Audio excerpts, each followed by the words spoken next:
naman kayo kilala, sino sa inyo may tendency yung parang feeling mo, naiinggit ka pag may bago silang gadget, ikaw wala? Oo, sino sa inyo may tendency na gano'n? Na yung parang feeling mo, atin natin lang to, yung parang feeling mo naawa ka sa sarili mo.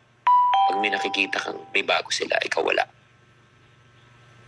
Ang tawag po niyan is number 1, comparison. Number 2, envy. Number 3, self-pity. I will repeat. Comparison, envy, and self-pity.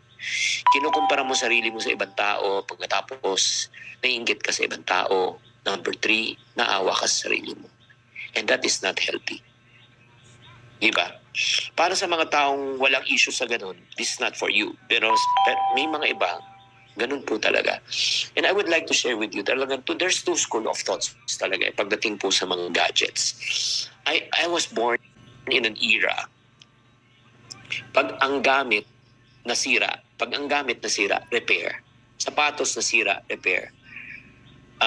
Basta anything that is broken, we repair. Pero ngayon, majority of you right now, who's listening to me right now, is born in an era, pag naluma, kahit di pa sira, upgrade. Likod. Kaya kung makikita nyo, may kakilala ba kayong mga uncle nyo, auntie nyo? Yung mga cellphone, basag na yung salamin, ayaw pang palitan. Parang sa kanila, gumagana pa naman eh.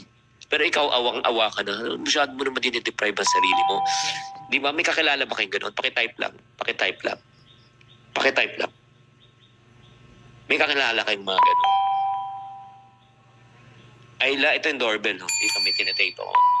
Ayan, sentimental value. Oo nga, gusto ko sanang bumili ng cellphone kasi nakukonsensya akong bumili. Hindi ko pa naman need. Tama. Hindi, ito lang guys As long as gumagana ang cellphone mo, it's okay. Diba? You don't need to upgrade, guys. Alam nyo ba, ever since I'm creating TikTok contents, YouTube contents, alam mo, ang gamit ko pa hanggang yung cellphone kong luma. I still use my old cellphone para sa akin. It's functioning, the quality of the camera is good, it's still 4K. Sabi ko, why should I upgrade? And likewise, iba-iba tayo ito. Di ba, yung parang sa akin, I treat things as function, not fashion. Pero ngayon kasi baliktad na eh. May mga ibang tao na talagang ang ginagamit na talaga, ang purpose talaga ng paggamit nila ng mga gamit is for what? Fashion. Cellphone, para pakita na meron silang data. Oh, yung ganda naman. iPhone 15, pakita naman yung pixels. Parang ganun.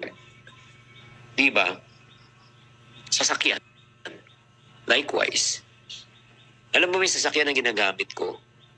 Isa sa paborito kong sasakyan na ginagamit ko, second-hand car. Hanggang ngayon, I still drive a second-hand car.